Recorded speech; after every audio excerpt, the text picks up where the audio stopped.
to kick off this evening's award ceremony, I'd like to introduce the president of APA, Bob Hateri.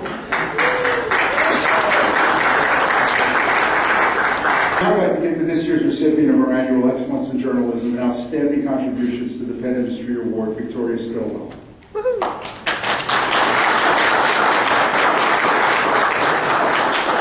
Ms. Stilwell is best known for her role as a star of Animal Planet's hit TV series, It's Me or the Dog, where she shares her insight and passion for positive, reward-based training, which is excellent. The show airs in more than 40 countries and features Ms. Stilwell teaching both owners and dogs through positive associations and confidence-building techniques. Her show earned a 2009 People's Choice Award nomination.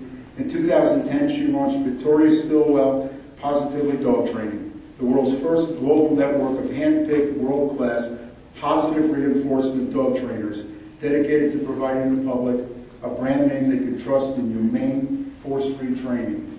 It's the positive way. It's to make them feel good.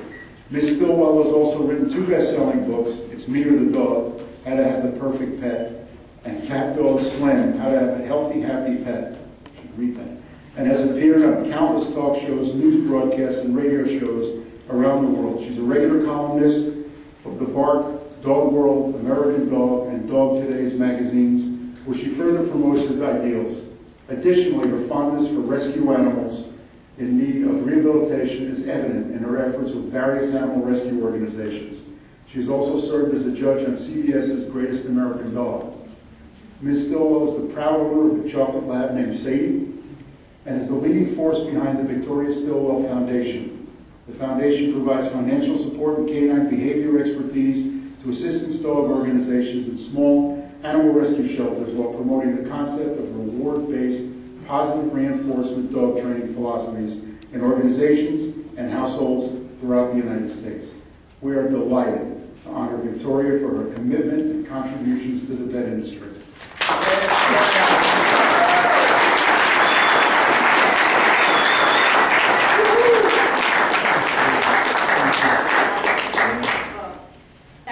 Thank you so much for this. What an honor. And really, with you giving me this, I think it just sort of, when I had an idea for a show 6 years ago, it was in response to the terrible waste of life that I was seeing in the shelters of Manhattan and the surrounding boroughs. And I wanted to be able to do a show that could get out to not just hundreds of people, to millions of people, and not just in the United States, around the world.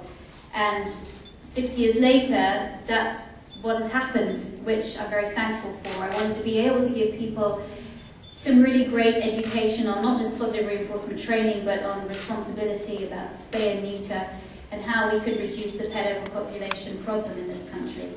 So that is my passion, and by you giving me this award today, that spreads the message of responsible pet ownership and positive reinforcement training to an even greater audience. And for that, I thank you so much. Thank you. To APA, the Global Pet Expo. I came here last year with my husband and Stephen, and we walked the show, and I couldn't believe how much my feet hurt. I had no idea that there were so many products on the market.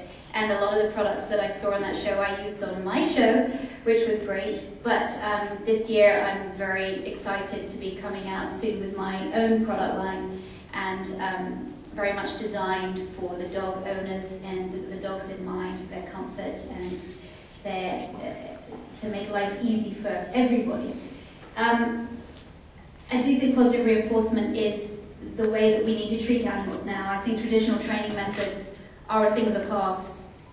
There's no point in having a confrontational relationship with your dog when through positive reinforcement methods you can gain and get your pet to behave even better and with respect.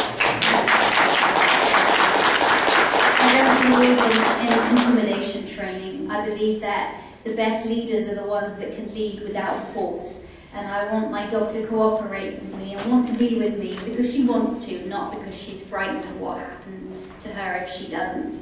So I think, you know, there are thousands of positive reinforcement trainers around the country, and it's lovely to see the sort of this modern philosophy that has been around for a long, long time, but now becoming so much part of our life with pets, because pets are our passion, they're my passion, they make our lives better.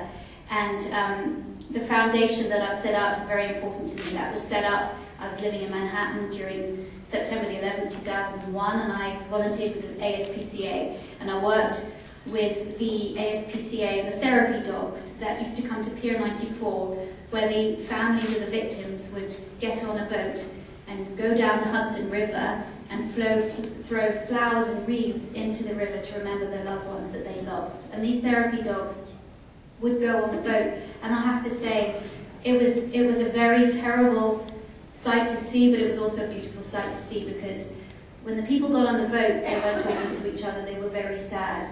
And then the dogs came onto the boat, things totally changed. Families started to talk to each other, people started to smile, and people who didn't want to talk to anybody could talk to these dogs. And I remember one little boy who'd come with his mum, and his father had died in the World Trade Center. And he lay on the floor with this black Cocker Spaniel, and he smiled. And his mother said to me, that's the first time he smiled since his dad died.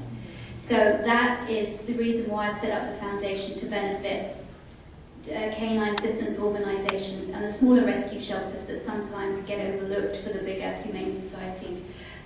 So thank you again for this. I'm so honoured, and I will treasure this always. Thank you.